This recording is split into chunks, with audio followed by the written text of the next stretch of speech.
Okay, so that was the NRL this week. That's what happened on Monday. Obviously, last week we weren't about. Did a quick 5-10 minute job, but licenses renewed for Cass, Bradford, and KR a couple of weeks ago. That was good news for them. Yes, it was. Yeah, it was. And I've been looking at this as well. I think it was. I think there might have been some confusion. I don't. If I've got this right, and I'm sure I'll be corrected if I haven't, but I'm sure clubs were still allowed to run academies. They just weren't being recognised by the RFL, from what I've seen, and they weren't getting the benefits of that. But you know, it's good news for those clubs. It is brilliant news for those clubs. But I just don't understand why every rugby league club, no matter what division, can't have a recognised academy to bring youngsters through in the game. It befuddles me how certain teams are allowed to have a recognised academy and others are left out, especially when you think Bradford, Featherstone, Hull. Yeah, great names. Hull KR as well, I think. Yeah, okay, you know, traditional founders of rugby league. And you're saying they can't develop and bring through their own local talent. No, I agree. There's something wrong somewhere. And again, we always try to make this a positive show about rugby league, but sometimes, you know, things happen where you do wonder what's going on. No, you do. Just to keep people in the loop, Castleford have just gone over, and I think, who is it? Ooh, not quite sure who that was, actually. Didn't quite catch it. It's George Griffin.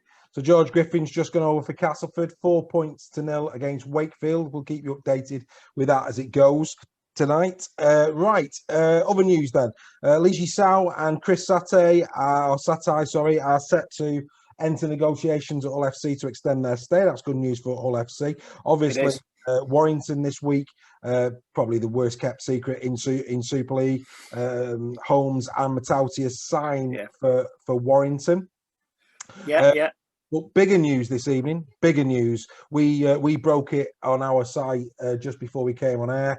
Others have quickly latched onto it. Rumor, only a rumor, but on a very strong one, that this weekend George Williams will be signing for the Warrington Wolves with immediate effect for the rest of the season. With Garrett Widdop being released to go back to the NRL to either Canberra or the New Zealand Warriors, with Canberra being the expected destination. Two different stories. Probably we'll go with the breaking one first. Widdop back to the NRL in the current form he's in. Is that a good thing? Is that a bad thing? I think for the long term, Williams coming is a good thing. But you know, Widdop in the form that he's on. Yeah, don't get me wrong. George Williams is a great signing. Yeah, a great signing for Warrington. And anybody who doesn't agree with that, well, they're wrong. Basically. Yeah. It's a great, if it is true, it's a great signing. It's one for the future. It's 26, 27. 26.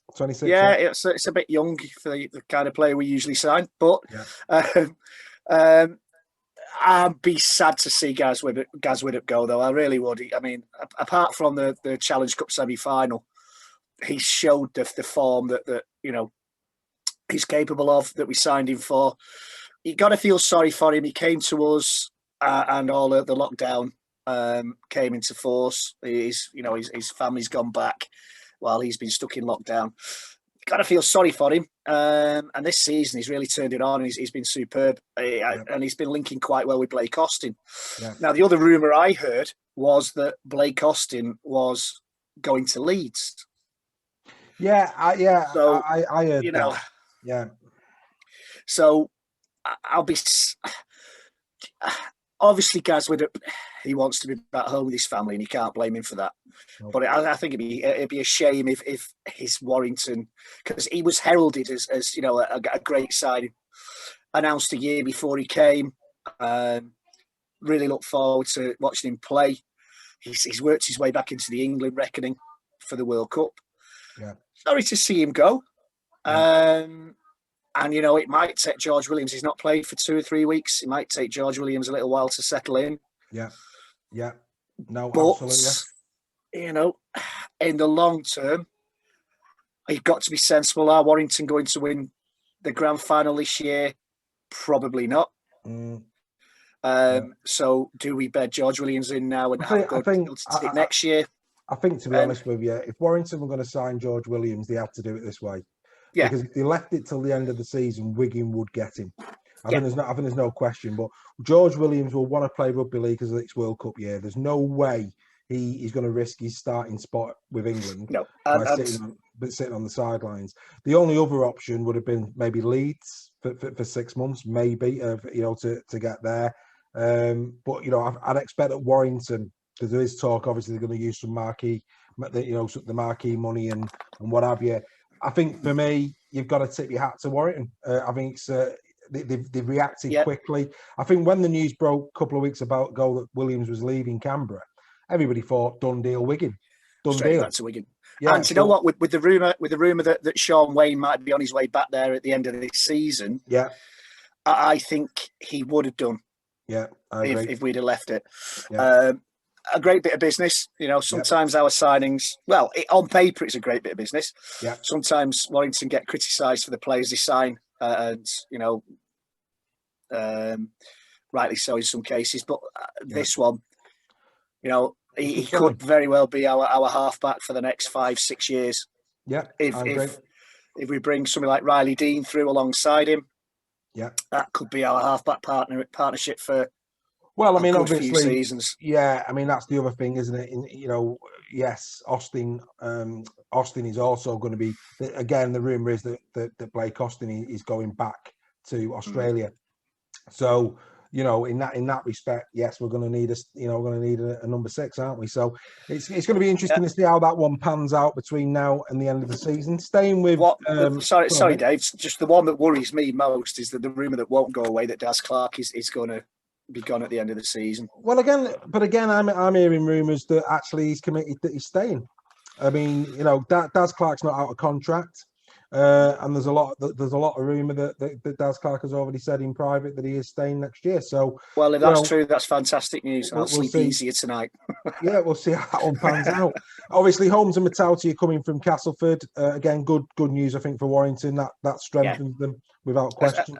Especially Oliver Holmes. Yeah. I mean, we said early doors this season he was one of the outstanding form forwards of the first few rounds. Yeah. I know a lot of Castleford fans with Matauti aren't that struck with him. But obviously they're in a better position than us to comment. But Daryl Powell obviously sees something in him. Yeah. To bring him over with him. Powell, he's coached them, so he's bringing a couple of his own people with him, which.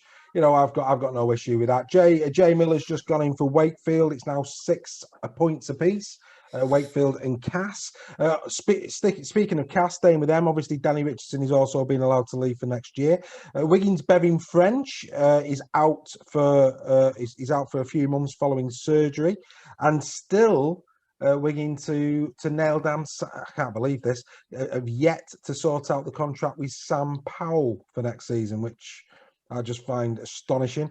In the same vein, Saints have come out. They'd love to keep Coop, Vargas, Bentley, and Nagama, but obviously salary cap is probably going to prevent that from happening. However, I would be very surprised of those 4. I will be very surprised if they allowed Farge to go, especially in the form that he's in. The other 3, do you know what? I could see them going. Bentley being linked with Leeds, Coop being linked with going back to Australia, Nagama as well. So I think the other 3. There's rumours that they are, but they say that Farge has been linked with Huddersfield, hasn't he? Yeah, but Nagama again. I mean, you've got Wellesby, you've got Percival. Yeah, well, Wellesby's. I think Kristen Wolf's come out, hasn't he, in the last 24, 48 hours and said that Jack Wellesby's a future Saint Helens captain, and I can't disagree with that. I mean, Nagama's a good player, but when if you can't fit Wellesby in the team because he's there, then and if this guy's the future of the club, the long term of the future, I would think might come into play there. Saints fans, what do you think? Tell me if I'm wrong. Tell me if you think I'm speaking rubbish. Absolutely, which I usually do. Yeah, that's right. Here's a bit of fun now. Bit of fun coming in. Our friends over at Serious About Rugby League did something not this week, the week before, and I was going to do this last week, but we're a bit of a week late. But we'll have a bit of fun with this one. Obviously, last week was State of Origin in Australia. God help England. I mean, New South Wales backline, dearie me. I mean, it was. I think both teams had about 4 fullbacks in the back line. Oh, It was just. It was frightening. I mean, they were outstanding with New South Wales in that, and it doesn't bode well for the World Cup.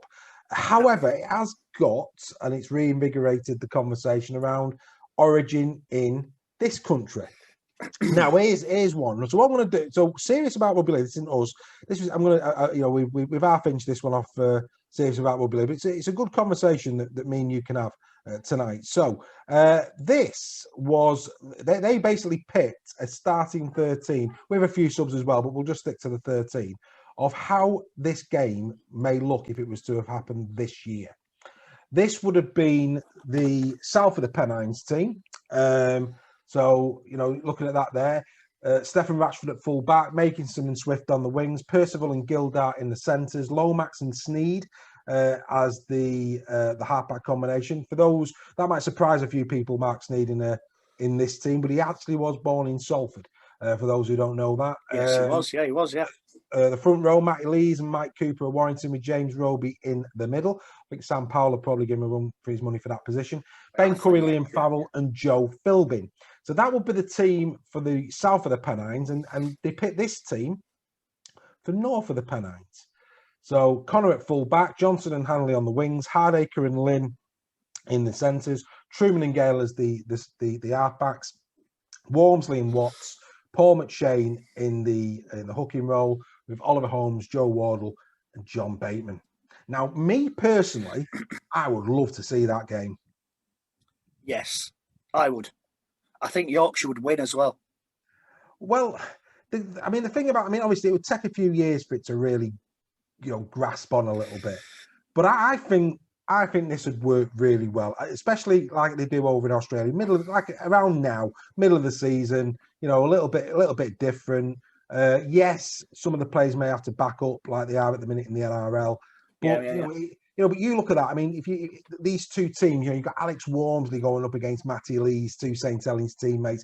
You've got Zach Hardacre, John Bateman going up against Liam Fowler and Oliver Gildart. There's certain little jewels in there where you're thinking, that'd be good sport to see them on different teams. And even like State of Origin, it might take a couple of years for that to really catch on. But I'd love that. I would love that would be great. A North versus South of the Pennines. Forgive me if I'm wrong. I think we did have that a couple of years ago. Yeah, years ago. And then it became the Exiles, and it lost its. Doesn't work, mate. Exiles doesn't work because it lost its spark. Yeah, it needs that. For me, the Exiles doesn't work. The thing, the State of Origin in the NRL, it's because they're in two separate states. They're proud of where they come from. When you start looking at the exile, and the other thing as well, if you're not, it would be Sean Wayne, but if you're the England coach, that has to be something that you want because one game you can sit there probably with your 26, your 35 players that you were probably going to pick. Obviously, the NRL boys wouldn't be there, but the vast majority of the ones that you believe or were thinking of for the England squad will be playing in that game. So as an England coach, to watch 3 matches where the players that you are considering selecting are going head to head, where there will be clear winners and clear losers in terms of attitude, in terms of performance, etc. As an England coach, whoever comes in after Sean Wayne, I'll be saying, "Oi, this is what I want," because this is the perfect way of me selecting a squad. Exactly. I couldn't agree with you more. And I think because they weren't getting the State of Origin crowds for the first few years was on. I think Paul Cullen was involved, wasn't he? I think was he Lancashire coach, Paul Cullen. Yeah, it takes time. He was. It takes time. Mate. State of Origin is all about selecting the players for your Australian team. And they use it to try and level the league up a little bit as well. Because obviously the players that play Origin, a lot of them will be. Obviously with salary cap, they are dispersed. There's quite a few Penrith Panthers that played in the Origin game. A few South Sydneys was in there as well. Yes. So certain teams, will get hit. If you look at this here, I'm just looking. Warrington would have 4 players contesting that team. St Helens, I mean, St Helens would be decimated. I mean, 5, they'd have 6 players involved, Wakefield a couple. So yeah, I mean, Wigan would have how many? 2, 4. They'd have 4 as well. So and obviously good play, strong quality players. Yeah. But obviously that gives opportunity for whoever they would be drawing in the next round of Super League. Obviously, they might not be able to back up, and it just levels it a little bit. Yeah. I think the only span in the works would be the fact of this player welfare, and we've stopped doing the 2 games over Easter, which was never an issue until 2 or 3 years ago. And I think it was Tony Smith that flagged it up. Yeah, that it was an issue for his players. But that was, in the good old days of winter rugby, we had Boxing Day, New Year's Day. All right, a week apart, but they were the big games of the season. Then you had Good Friday and Easter Monday, and those 4 games, apart from any cup run or anything that you had, those 4 games were the games, me as a fan, used to look forward to the most. A Boxing Day game, they come down after Christmas, the New Year's Day game, they come down after New Year's Eve, and then Good Friday. And those were the games that you look forward to. And I think, player welfare is a big thing this minute, and rightly so. I agree with you, though. We need something. We need something state of origin wise. To get something to become as intense, because the state of origin games are, I've got to admit, I look forward to those games. Every year. I can't wait. I'm like a kid at Christmas. Yeah, absolutely. When state of origin comes around, it's brutal. Yeah, you're guaranteed a fight. You're guaranteed some brutal tackles. You're guaranteed some good rugby, and I think we got rid of the experiment far too soon, because probably a combination of the RFL, Sky, and Super League didn't see it making much money in its early days. No. And then we tried the Exiles, and that went the same way. We've got something similar this year. Just again, I don't want this to be an RFL or a rugby league bashing thing, but if you have an idea, stick to it. Stop changing things every 2 or 3 years. No. Have an idea and stick with it. No, I agree with you. No, I agree with you. But mate. I mean, I'd love to see a return of the Great Britain team, especially for the World Cup. And I think if there's a Great Britain team, you have a 4 Nations tournament. Yeah. England, Ireland, Scotland, Wales, have a 4 Nations in a kind of state of origin kind of way. If you're going to have a Great Britain team, which I would love to see, especially for touring Australia and New Zealand and places like that, which doesn't seem to happen these days. No. No. Have a 4 Nations competition in the same way. If it's England, you'd have a even throw a Cumbrian team in there. Yeah. No, I agree. It'd be interesting to see. I think Origin's an absolute goer. I think they just need to get on with that and do it. I think those 2 lineups, it's mouth-watering to. And again, I think they marketed it wrong. They marketed it as our state of origin. No. It's not going to be that for a few years. So don't market it as our state of origin. It's not. Market it as something else. It's North Pennines, South Pennines. It's the Battle of the Shires. Do whatever you want. War of the Roses. War of the Roses. Yeah, that's it. Done. You just get on with it. And but interesting, you mentioned player welfare there. The rugby football again, Super League. And you're right. We don't want it to be bashing, but this is why we did this. The people who run our game, it's just like, what are you doing? So they brought the fixtures out, for the next few weeks, and you talk about player welfare, and I'll just and this is littered all over the fixtures that are coming up. But I'll just give you one example. So Sunday, the 11th of July, sees Huddersfield go to Wigan, and Hull FC host Leigh, and then on the Thursday night is Huddersfield Hull. Yeah, player welfare. It's like. Actually, why are we playing Wednesday? I mean, I'm not actually seeing why it is, but obviously we're playing Wednesday, Thursday this week. I think Jordan Turner's just gone in for Castleford Centre. Right. But I was playing Wednesday, Thursday this week, and we're doing it the same, and we're doing it again next week. Why have we suddenly changed now to midweek rugby league? And we're going up against the European Championships.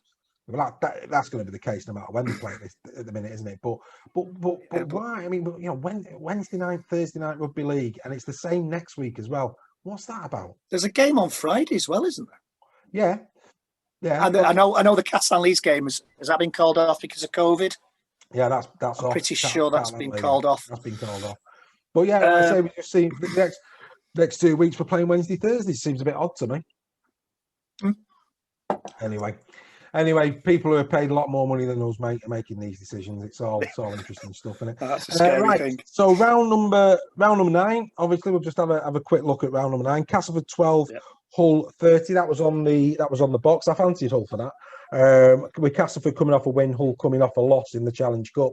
I went for Castleford for that one, didn't I? I think you did. Yeah, I had a bad week again. I wasn't going to say it, but yeah. I'm giving up now, mate. Just let somebody else have a go. Cas 12, Hull 30. Hull played really well in that game. Really enjoyed it. You know, it's. I think Castleford played with such intensity in that semi-final. They didn't get. I mean, Warrington didn't play well, but Castleford did play well. Yeah, backing it up. In a big game like that, you've seen after Challenge Cup finals, more often than not, back to Super League, the team that's won it usually gets beat. Yeah. You know, it's a big effort in games like that. So yeah, I did think that Cass would win, and then after I made a prediction, I saw the team and I thought maybe I've been a bit, short-sighted with that one. But again, going back to Castleford though, what a try by Jason Gary, which was my try of the week. Oh yeah, we haven't done try of the week. Yeah, well done. My try of the week. Mine was Ben Reynolds, Lee Centurions. Good try. Took that really well. Very good try. I chose Jason Gary because I thought 17 years old, first touch of the ball in Super League. He actually went down the wing. He came in and out, and he scored a real good try. And I thought, I'll give the lad that try of the week. I'm sure he's absolutely delighted. I'm sure he is. But here's the interesting thing, and I agree. Great to see the young lad get his debut. Great to see the young lad score the try. But this again is where I lose the will a little bit. You know, let's not allow sentiment to get in the way of the facts, because the Super League. Thanks, Dave. Oh no! His try was great. No. You'll see where I'm going. I think I've just been burned. You'll see where I'm going. You'll see where I'm going with this. Super League. I've put him in their team of the week. Not on the left wing where he played, but on the right wing where he didn't play, which is just like typical, really, when they pick it, because they put Charlie in on the left and they had to put him somewhere. But actually, other than his try, which was a great try, mate, there was at least 4 or 5 other, right-sided wingers, let alone left-sided wingers, that had better games overall. Yeah. Yes, he scored a great try. I agree with you. Try of the week, no issue with that. But would you have put him in your team of the week? No, never in a million years. Not in the slightest. And this is where we've got to get, and again, come on, we've got too many. I mean, again, team of the week this week, Sam Tompkins at fullback for Super League, and you're like, well, don't get me wrong, Tompkins played well for Catalan, he did, but for me, he wasn't the best fullback on the weekend. But we'll get to that. And I'm going to be a little bit, fair on that one. They didn't have that many games to choose from last week simply because there were a couple called off. But yeah, you're right. To get it right. It's maybe it's burned again. It's it's a case of they're picking names rather than performances. Boom. Completely agree with you. And that's the problem for me, that they need to sort it out. But no, well done to Hull. Like we've said in games, we know in games that we've watched live and commented on together, you know who's going to get man of the match. Yeah, there could be a fantastic performance by a second rower, by a centre, by a loose forward, by a prop. But it's going to be the names that are going to get the man of the match 9 times out of 10 because they don't look at the bigger picture. Absolutely. You can guarantee Castleford are winning, but I will guarantee tonight that Castleford win. It's probably going to be Paul McShane that gets man of the match. Either that or Brian, maybe. Anyway, but it is the. I mean, on that, and with the breaking news tonight, it's a good job that the Saints game is at Saints and not Warrington, because George Williams would have got the man of the match at Warrington on tomorrow night. Well, that's another story, isn't it? But anyway, all KR 40, Salford 4. Callum Watkins announced he's out for the season. Obviously, Kevin Brown's laid off for a while. We'll talk about Salford's Well, hasn't he announced his retirement, Kevin Brown? At the end of the season, yeah, he's hoping to get back to play a few games. We'll see. But I mean, again, we watched that. I know we did because we were doing a bit of tech sport as it was being played. Salford capitulated. I mean, the first 10 minutes, Salford were in the arm wrestle. They got the first score, but the moment Hull KR went over, and now they've got big injury problems as well. But I mean, I have to say, Marshall keeping at this moment in time, Richard Marshall, amazed absolutely, because at the end of that game he looked a defeated man. The players' body language. I think we both commented that he was gone, didn't we? Yeah, we both commented that he was. Well, the body language of the players was shocking. Body language of the players was shocking. And they did. They could pick. I mean, it was proper. Oh well, we've give it 10 minutes, and we'll just nothing's happened. And I think now their recruitment policy is really now biting them, because when you start to bring in the likes of your Callum Watkins, your Sargensons, and I'm not saying that they're playing badly. I'm just using this as an argument. When you start to bring in the majority of your squad are at the latter end of their careers, this is your problem. Have they got pride? Are they there for the shirt, or are they there for the money? And I think when players play for the money and not the shirt, that's when you start to have a problem. I mean, and people will say, well, all rugby league players play, but of course they do.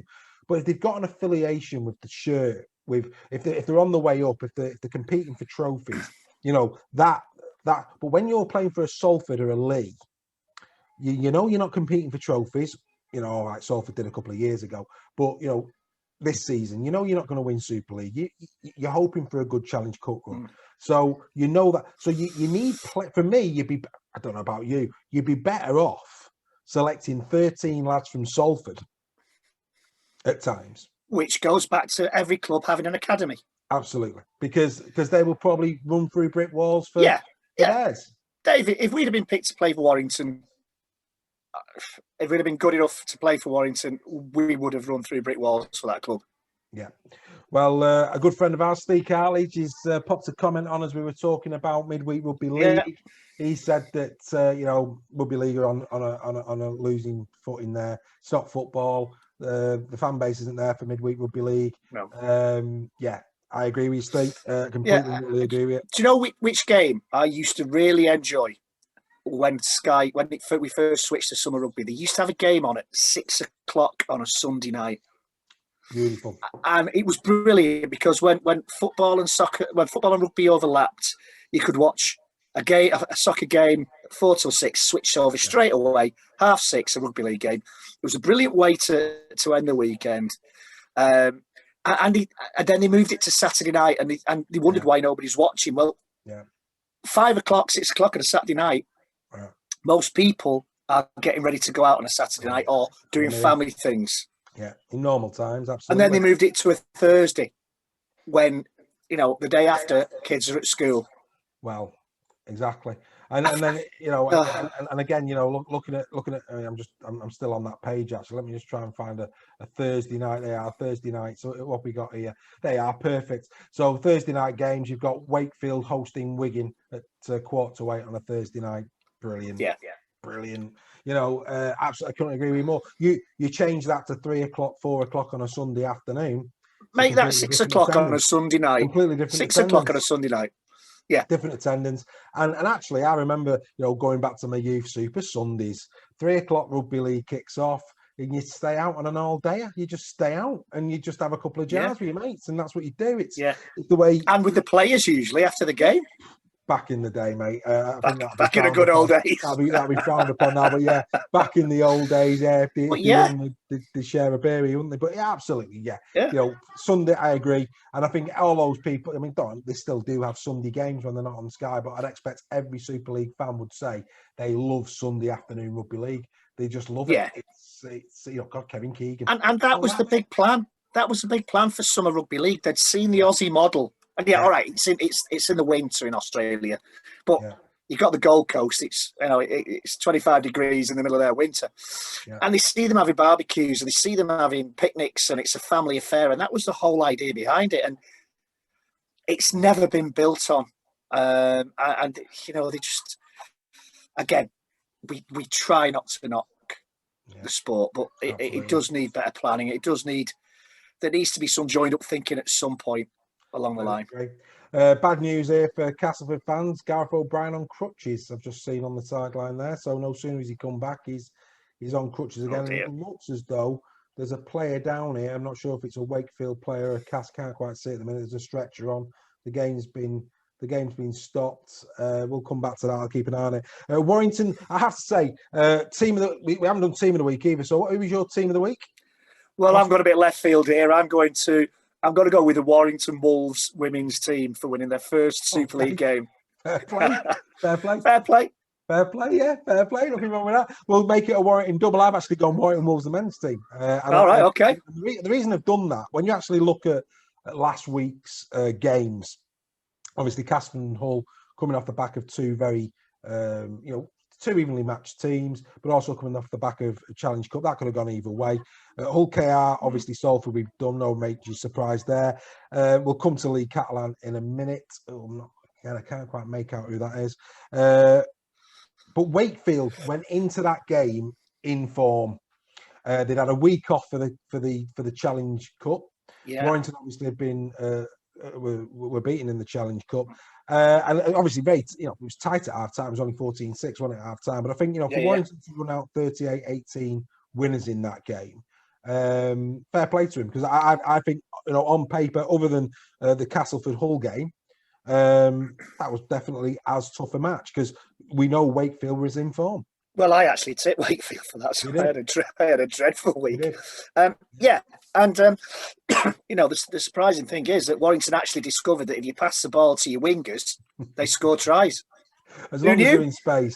Well, Charlie, Charlie, we've spoke privately about Charlie in terms of, great work rate for the team, but how effective he used to be a try machine, not so much anymore. But that hat trick could be the start of something for Josh Charlie, just getting him. Yeah, a winger very rarely scores tries if he's starved of the ball. I agree. Yeah, in his natural position.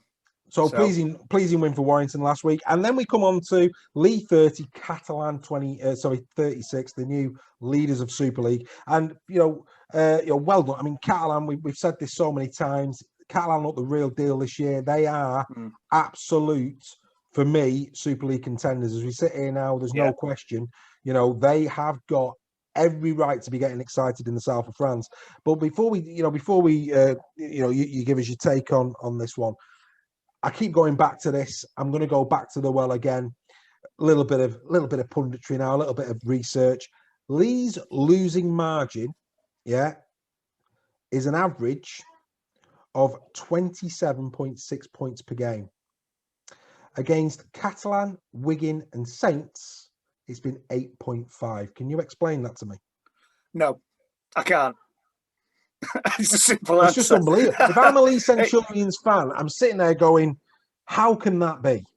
It should be the other way around, where actually the top three, if your average points is 27.6, against the top three, it's 40 points, something stupid. But it's not. It's like they're getting up for Catalan, they're getting up for Wigan, they're getting up for Saints.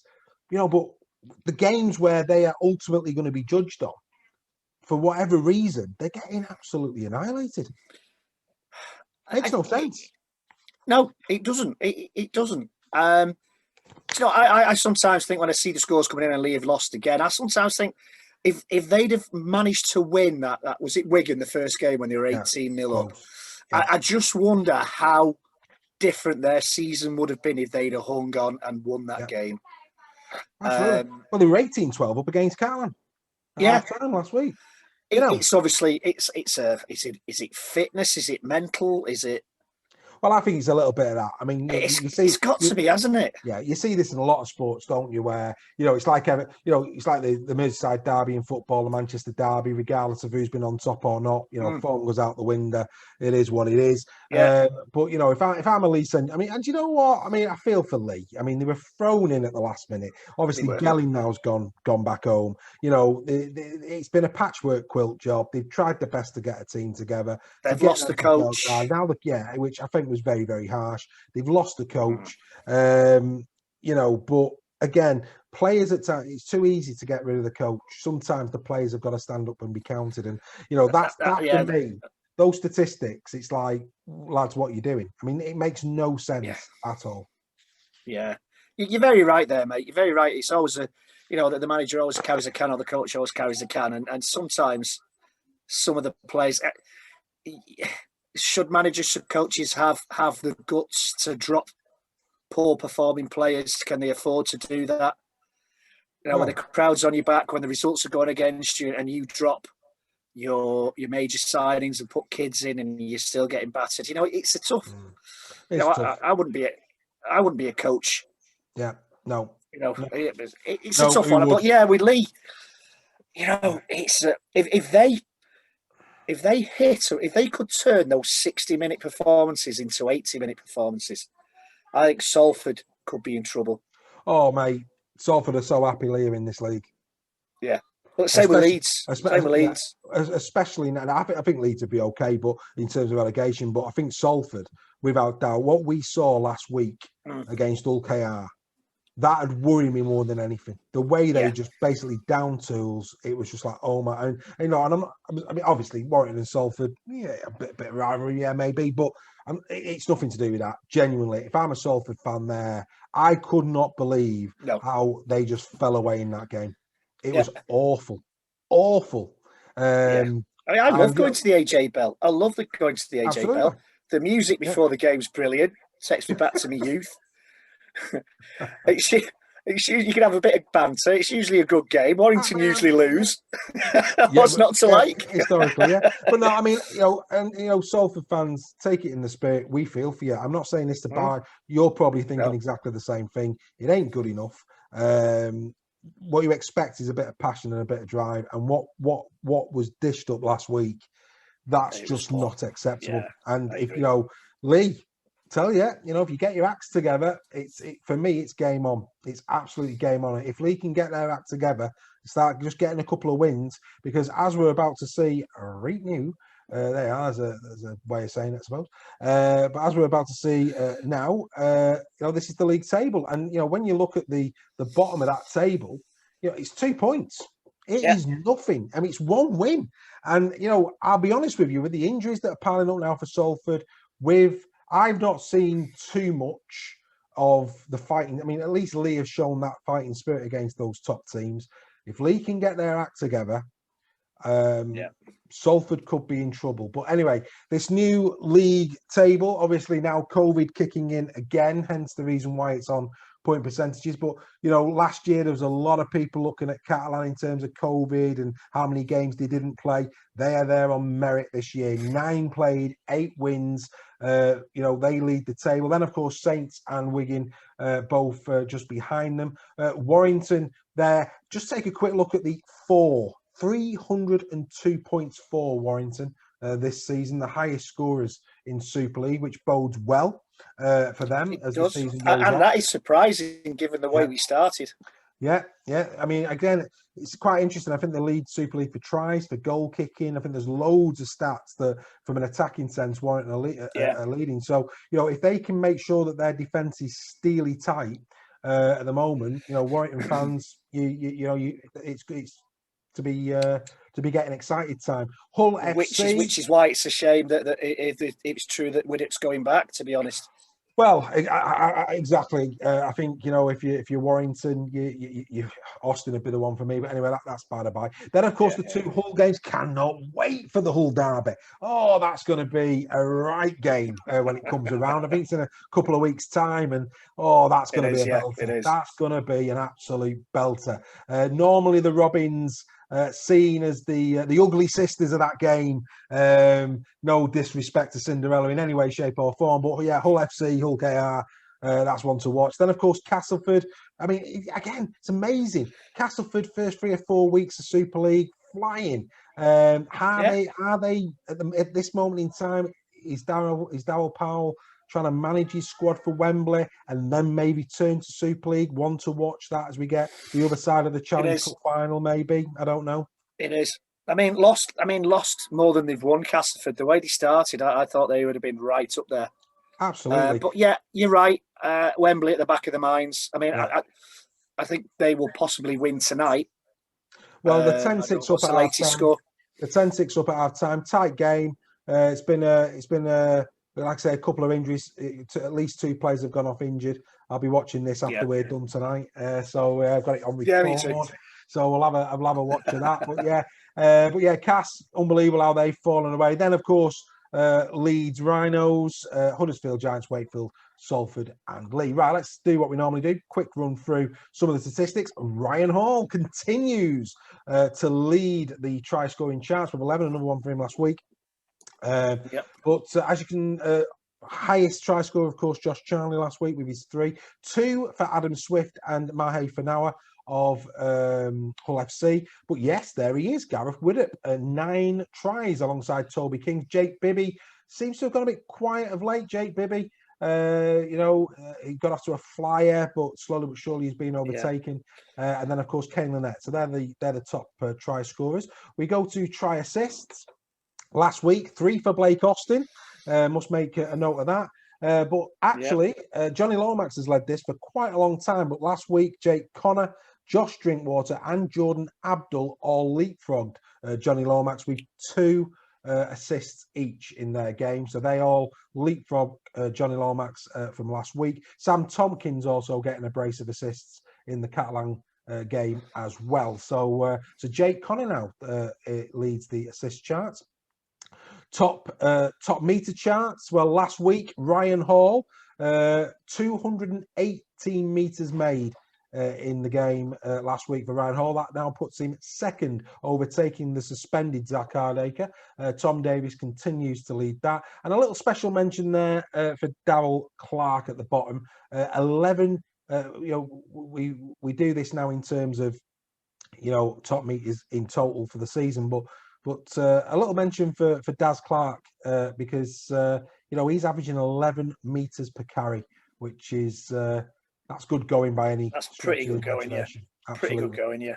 Top tacklers, Danny Houghton remains top with 442, Sam Powell 632, and Jay Pitts goes to third with 47 tackles last week for Jay Pitts in that game. Then Joe Cater, then Ben Garcia. Interesting, isn't it, to see that hookers are very much leading the tackling charts. They may be the smaller men on the field, but by God, do they put an effort in when it comes to tackling. And tackling is an art form. The good thing about the way hookers tackle is you can't go anywhere without your legs, as my grandma... And even being honest with you, Dave, I wouldn't tell Danny Houghton he was little. Next to us, he's big. He's big, Danny Houghton, next to us. But, get the people around him. You get my point. I'll stand behind you when you tell him, Dave. Absolutely. But tackling technique. Of course. I know what you mean. Fair play to him. Right. How did the man of the matches go last week? Well, with the exception of the Warrington game, the Warrington-Wakefield game, where both the Albert Goldthorpe and Man of Steel awarded it to Gareth Widdop. Everybody else was split. Josh Drinkwater, Benjamin Julian for the Dragons, Sean Kenny Dowell and Jordan Abdul for the Robins, and of course Chris Satay and Jake Connor gave him his official title there. Jake Connor for Hull FC. What does that do for the Man of Steel table? Well, Jordan Abdul and Sam Tompkins now lead it on 16 points apiece. Then Lomax, then Man of Steel, Gareth Widdop, Greg. Man of Steel elect. Man of Steel elect, Gareth Widdop. Now, in terms of the Albert Goldthorpe, he leads the Albert Goldthorpe medal after 9 rounds with 15 points. Jake Connor just behind him with 14. So, I've given you a bit of grief. I gave you a bit of grief for... Yeah, I know you did. It was noted, Dave. Gareth Widdop. But I have to say, when you're wrong, you're wrong. Mr. Widdop at this moment, I don't look like he's going to be sticking around, but... That's the thing. Should he stick around? That's my luck. That's my luck. Just as he gets to the top, he leaves. Well, exactly. What can you do? What can you do? Right. So, team of the week. Now, obviously, we again not really had the opportunity to do the old editing bit, but I enjoyed it when me and you did this last time, where we just had a little chat around who got into our team of the week. So, forgive me, but we're gonna do the same again today. So, fullback. We'll kick off with fullback, and we'll just have a quick through, and no surprises. Fullback Jake Connor. Yes. 1 try, 2 assists, 4 tackle busts, It's easy for 101. you to say, Dave. It was, wasn't it? I'll tell you, it was very, very easy for me to say. But again, and this is a bit, we've got a bit of time. We like going above and beyond. You look at. I mean, Tompkins had a decent game. Don't get me wrong. He made 2 tries in that game. But the all-round play, I mean, and again, this is where I just don't get it, right? Jake Connor made 101 meters in that whole game. Sam Tompkins made 63. Bit of a difference there. Bit of a difference there. In terms of tackle busts, Connor 4, Tompkins 2. Now, of course, there's the flavour of the game, and of course, yes, Lee pushed Catalan and the rest of it, but I just don't see where they're going with that. I really don't. I go back to a point I made before. It's the name, not the performance. I agree. No, absolutely. On the right wing, we have a debut in our team of the week, and it goes to Ben Crooks of Hull KR. Brilliant performance from Crooks. 1 try, 4 tackle busts there, 13 carries for 142 metres, putting in the legwork, good to see, and 1 clean break. Proper performance that from him. There were other notable games. Ben Davies had a good game for Catalan Dragons, played really, really well. He too could have gone in there, but we opted for Ben Crooks this week, spreading the love as it were. We go to right centre. Any idea who right centre will be this week, Greg? Where did Toby King play last week? Was it right or left? Left centre, Toby King. Go on, surprise me. 3 weeks running. 3 weeks running, Jake Mamo. Unbelievable again. I didn't want to go for Mamo because I thought I was being a little bit biased. No, again, really, really strong performance from him. Don't get me wrong. Again, could have gone with Lange of Catalan Dragons. He had a fine game last week as well. Junior Sau didn't have a bad game for Lee, if I'm being perfectly honest. But no, we opted for Jake Mamo. Good stats those from Jake. That's 3 weeks running. No pressure as he goes into round 10. On the left hand side, any ideas? I'm gonna go with my colours and say Toby King. Right, unfortunately not. He's been pipped by this man. Second time this year, I think Sean Kenny-Dowell has appeared in our team of the week. 1 try there, 12 tackle busts, 3 offloads, 3 clean breaks, 210 metres from centre. Absolutely fantastic performance. That's some metres. That's some metres made for a centre. I think I'm right that he got full 3 points as well at the Albert Goldthorpe. I think he did. He got man of the match. So really, really good performance. Left wing should be an easy pick. Oh, let me think. Let me think. Should be straightforward, really. Yeah, I'm trying to build a drama, mate. Oh yeah. Well, let's not. Would it be Joshua by any chance? It will. Yeah, Josh Charlie. Hat trick last week. The only one actually in Super League last week. We've had quite a lot of hat tricks this year. Tackle bust 2, carries 12, 94 metres with ball in hand and 3 clean breaks. Well done to Josh. And at standoff, another Josh. Any guesses who that could be? Oh, go on, surprise me. Absolutely, it must be Mr. Drinkwater of the Catalan Dragons. Yeah. Second week in a row. 1 try, 2 assists, 2 tackle busts, 1 clean break, 4 attacking kiss. And are you going for scrum half? Ooh. Would it be a certain Man of Steel elect? It would be a certain Man of Steel, and I think this is his 3rd week running as well in great form. I think it is. 1 try, 1 assist, 4 tackle busts, 100 metres in hand, 7 from 7 goals. With many of them, I think at least 3 of them from the touchline. I think 4 No disrespect to Stephen Ratchford, but Gareth Widdop should have been kicking ever since he signed for the Warrington Wolves. Of course he should. He's got the big game mentality. Very, very good at what he does. Right, props. Where are we going with props? This is always a difficult one for me for props. Yeah.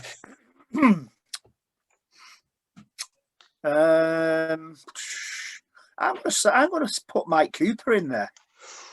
You know what? He was close. He had a good game, Mike Cooper.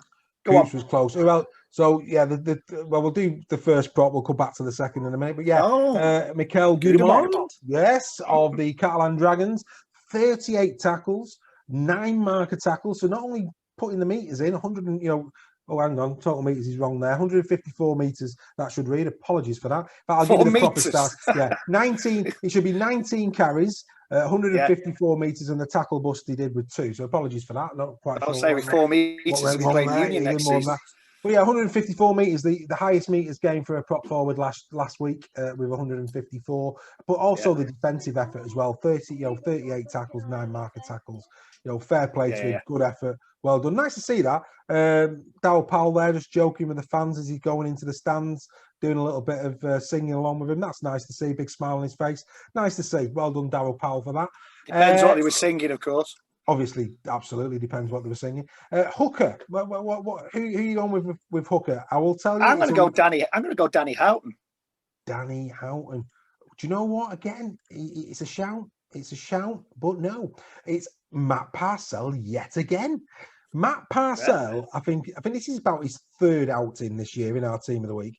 Obviously, he got his try, but here's one for you. Hooker, listen to this. 38 tackles. We know that you do a lot of tackling. Yeah. 9 marker tackles. Yeah, they're there. But look at that there for meters. 138 meters with ball in hand. 9 dummy runs from dummy half. Absolutely incredible. He's having a great season, Matt Parcell. Leeds Rhinos must be looking, thinking, what did we do there? Because this lad's on fire. Yeah. He's a player that flies under the radar as well. Obviously, I went for Danny Houghton because he had a good game. Matt, he's one of those players that flies under the radar a little bit. Yeah. No, well, not here, mate. And maybe because the pressure of him, and this is no disrespect to KR, there's also a certain pressure when you play for certain teams and you play certain positions for certain teams. Maybe the fact that it's at Hull KR and the scrutiny isn't on him as much as it was at Leeds, he's flourishing. Absolutely, mate. And that is no way meant any disrespect to Hull KR. Look, Tony Smith is a class coach. There's no question. Yeah. He came to Warrington. Warrington were in the doldrums. He got a Challenge Cup in his first season and turned them into contenders. Yeah. There's no question for me that in Tony Smith, he's probably going to be there. He doesn't move around. He's probably there for at least 5 years, I would say. He's now in year 2. Maybe I would say that be at least there for 5. For me, he's the best coach in Super League, Tony Smith. It will be interesting. It will be interesting to see next season, certainly the season after, where Hull KR are punching, because there's no question Smith is a class act. Right, the other prop forward. I'm going to go for Satai. Well, do you know what? Again, it was a close one, this. But again, Super League went for Satai. We've actually gone for Liji Sao. And when again, you look at the statistics, right?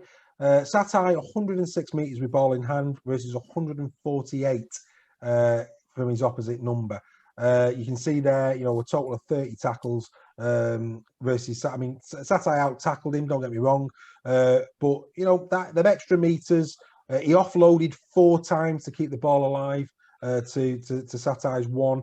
So actually, rather than go Satai, which is where people go, actually, no. If you look at his opposite, on the opposite side of the scrum, I think we've got the right man there for the job this week. He's fair enough. He's a good player. But I must say, I think Satai is a great player. Absolutely, and they need to.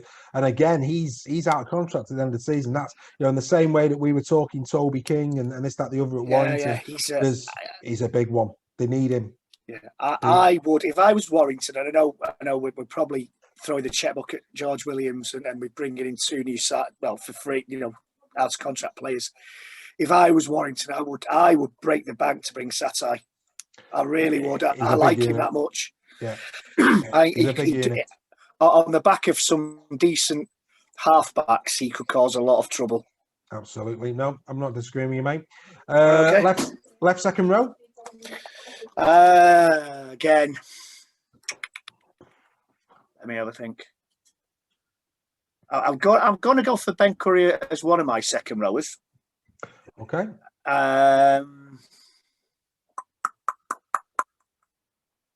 Did Oliver Holmes play second row? He did. I'm going to go Holmes and Curry. and you will be absolutely right. Left second row anyway. Left second row is Ollie Holmes. That's the problem. Ben Curry and Ollie play both on the left hand side. But Ollie, but I know. Hughesy swaps sometimes, don't they? So it's difficult to know where they play sometimes. They do. I always go with where they start. But very similar. Both on the score sheet, of course. But actually, Ollie Holmes 37 tackles to Ben Curry's 28. And ball in hand, 105 metres played 79. So when you actually look at it, Ollie Holmes, and he was, you talk about pride and passion. Castleford fans will probably be disappointed to lose Ollie Holmes because there's no question for me. I'm delighted. I'm delighted he's coming to Warrington. Absolutely delighted. Well, last week he was really. I remember his try last week, and it was, come on, lads. It was one of those moments where you look for big players to step up, and that was one of those moments in that game for me. Yeah. It was a good try as well, a very good try. Brilliant try. Right second row, obviously I'm not going to move Curry across, so why not? No, we don't do that. We don't do that. Go on then, surprise me, Dave. Who have we got? So it is Manu Mayo of Hull FC. Again, look at that again. 158 metres made, ball in hand, 16 carries. 25 tackles, really good performance. And finally, at loose forward, where are you going?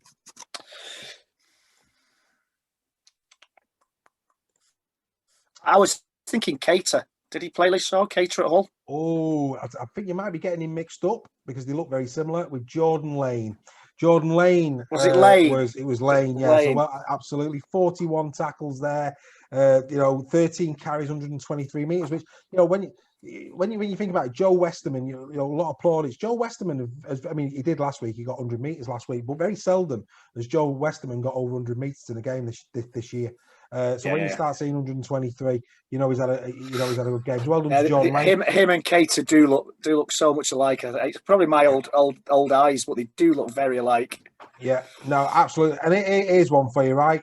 When you add all the metres up in that team, 1,607 metres that team would have made last week. It would have scored 11 tries, which is no mean feat. A 40-20, let's not forget, for Jake Connor as well. I forgot about that. He got a 40-20 in that game as well. In terms of busting the tackles, that have happened 51 times with that team. Wow. So when you actually look at all of those performances together, there's no question in my mind. I think it was about seven or eight offloads. There's no question in my mind that team would probably have fared quite well regardless of who they played the week before. Right. Don't forget the goal kicking as well, mate, because Gaz Widdop probably kicked all 11. Yeah, well, 7 out of 7. And also Jake Connor picked up a kick. Right. Prediction league, round number 9. Right. So, bad news for you this one, Greg, I'm afraid. Well done. Well done to the Super League Raw guest fan of the week, Mark G, who actually scored 12 points last week.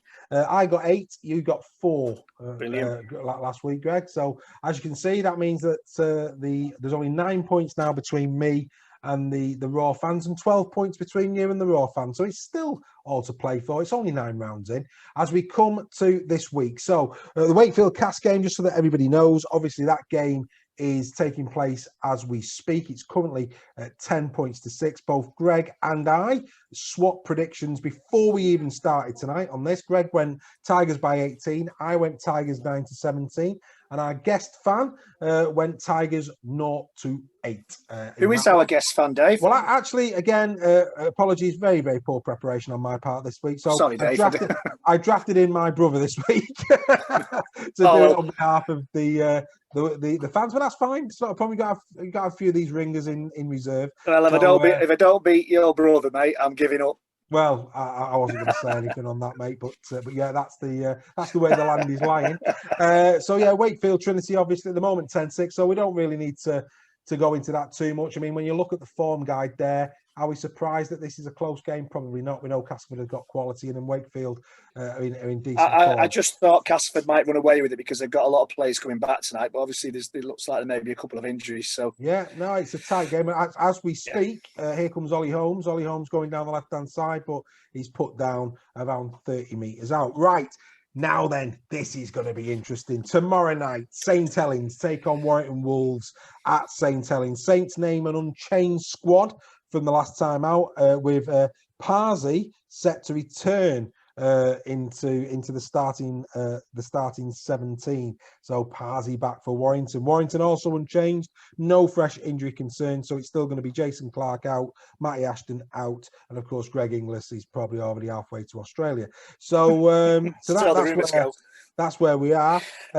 This is going to be interesting because Saints this year, it's fair to say their sternest test. Well, they've had 2 stern tests, as well as the Challenge Cup, of course. Catalan and Hull FC. They didn't come through the Catalan game. Shenton's just gone over for Castleford. It's now 14-6. But they're coming up against the Warrington team, who in Super League anyway, 3 on the bounce. Castleford, Salford, Wakefield. This could be interesting. Al's gone Saints by 8. Where are you going? This is going to be one of those games. I think Warrington win by a few or Saints win by a lot. Depends which Warrington turn up, because Saints have been consistent. Saints have been very consistent throughout. They had the blip against Catalan, but that is always going to happen in a season. Warrington have even been inconsistent in the same game, never mind in different games. Yeah. If there is a hoodoo, then it's Warrington. Yeah, Warrington's got a great record. Got a great record there. Got a good record there. If it was a cup game, I would go for Warrington. And you know what? I'm going to live to regret this, I think, but I'm going to go for Warrington by 0-8. Which is exactly the way I've gone. I've gone exactly the same way. I hope from a spectacle perspective it's no more than 8 either way, but I do think this is going to be I think this one is going to be one of those games that, we're at round 10 now. This could be the game that sparks the season now, because we're getting into that middle section now. We're not far off Magic Weekend. Things are now starting to get ramped up. This could be tasty. Could be a really tasty game. I think I've gone for Warrington with 8, but I think whichever set of halves dominate and make the mark first, they're going to win it. Yeah, good shout. Obviously, the halves: Farge, Lomax, Widdop and Austin. Austin has got to. Mate, when you look across, he's got to have the game of his life, I think. Yeah, when you look across the park, 2 good four. I mean, we've said all year, Saints pack is solid. Warrington's pack is going to have to be on its game, without question. But anyway, and we've had this discussion before. If you hit the Saints back hard in the first 10-15 minutes and knock them back, you have a chance. But if you let them dominate, and this is where Hill and Coops have got to stand up, and they've not got to be bullied like they did at Wembley. Yeah, no, I agree. They did last year in the quarterfinals. All to play for. There's the key, in the backs and the forward battle in the first 15. Well, I'll be sitting down promptly tomorrow night with a couple of little beers, and I'll be fully enjoying the sport. I might break my fast tomorrow night and have a few beers. Absolutely. Right, so we move on to Huddersfield and Salford. Salford 5 on the spin now, lost there. Huddersfield, yes, obviously went down to Wakefield last time out.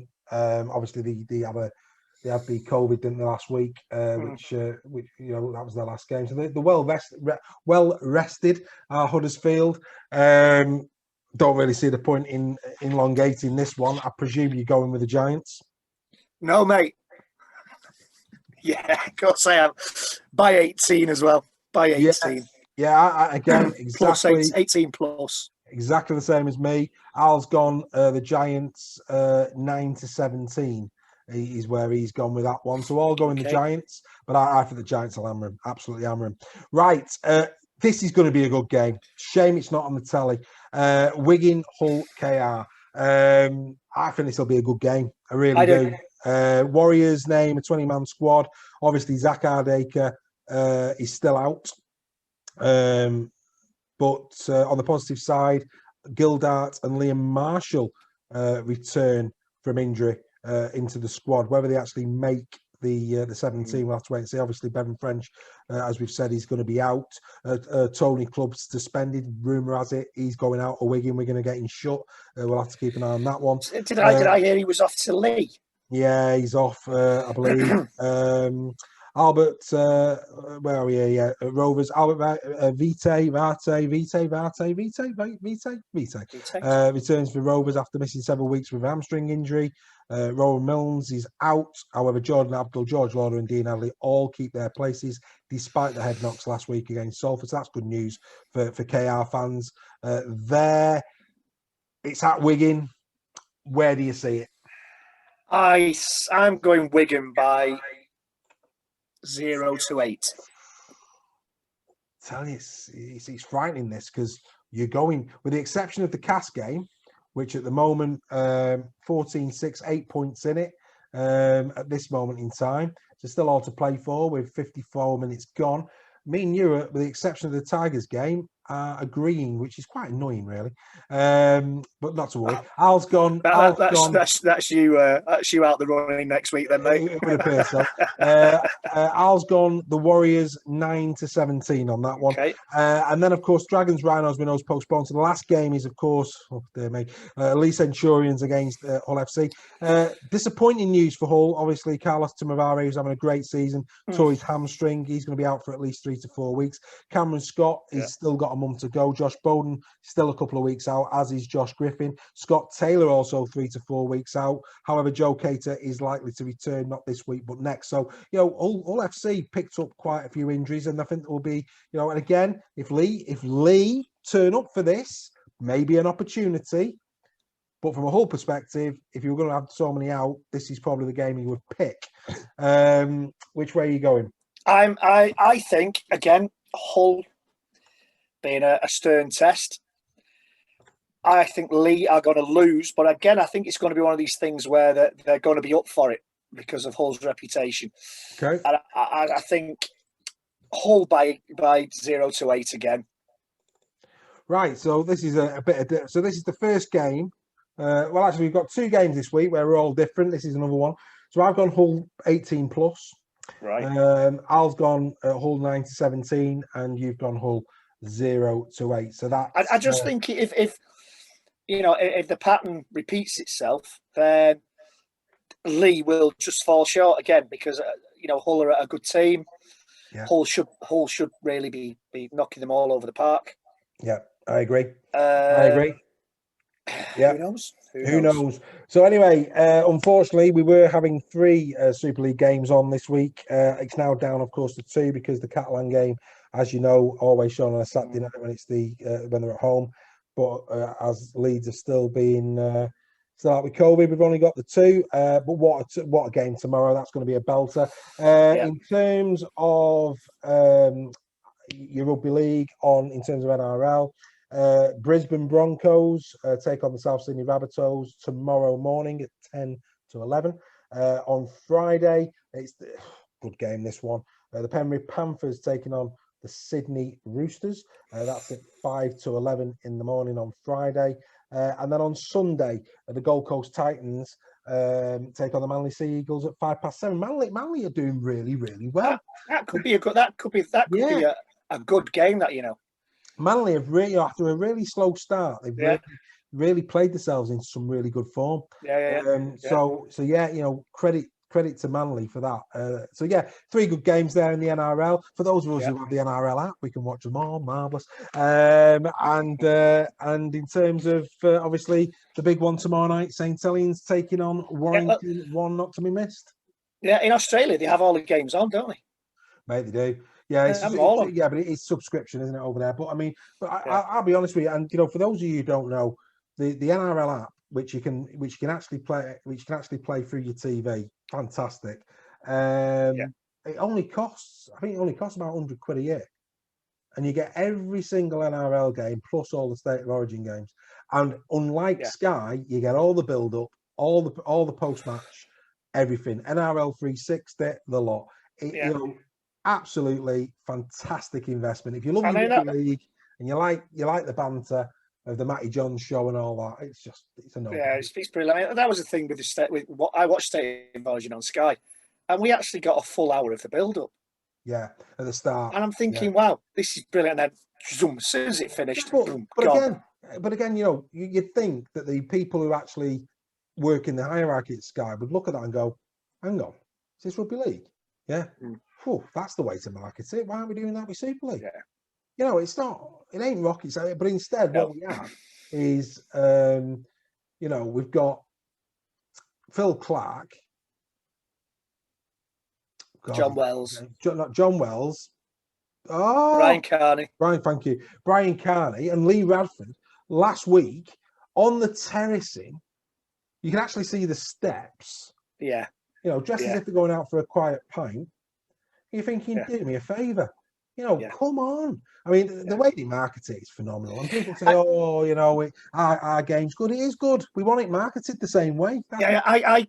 A point I was going to make when it came to highlights of the week, and we moved on quite swiftly from it, but it was a non-rugby highlight. It was Clive Tilsley back commenting on football. And I thought, wow, when ITV kind of discarded with him at the end of last season, Sky should have been in like a shot, because I don't know if anybody remembers Clive Tilsley commentating on rugby league on ITV in the late 80s and early 90s. Yeah. He was superb. He was absolutely, there was no waffle. He was superb. You know, he'd sometimes have Alex Murphy with him, which was a bit of a comedy act, but he was absolutely fantastic. And last night I was watching the game, I thought, you know what? He would be so good as the main commentator on Super League. Knowledgeable, knows his stuff. He's commentated on the sport before. I know a couple of people have said, yeah, but he hated rugby league. He called it a silly game. Well, you wouldn't know that by listening to him. So what does it matter? Yeah. It's all down to the whole package of the sport. You're right about there's no marketing. You watch, it's Rugby Union live on Channel 5. And the advert, I think it's Channel 5 or Channel 4, I can't remember now, but the new season, you know, is a few weeks away. But they're already marketing it. Yeah. And it's impressive advertising that they're using. And you're thinking, I watched the Sky advertisement for sports coming up over the summer, and Super League wasn't even in it. Golf, cricket, no Super League, no Rugby League at all. Rugby Union was there. The Lions tour was there. Yeah. And I'm thinking, this was supposed to be one of your flagship sports. Yeah. And you've just lost interest in it. Yeah, no, I agree with you, mate. I agree, and I'm sure many other people will as well. So that's us done for another week, everybody. Great to be back, mate. Great to have chat. Lots to do. It was. Sorry to end on a sour note there, but you know. Well, we'll end on a positive. Let's have the War of the Roses. We really want. Yeah, War of the Roses. Let's do it. Let's market it. Just to let you know, as things currently stand, I'm getting 5 points, but you're up for it's 18 points to 6, mate. So one more try will put you in the box.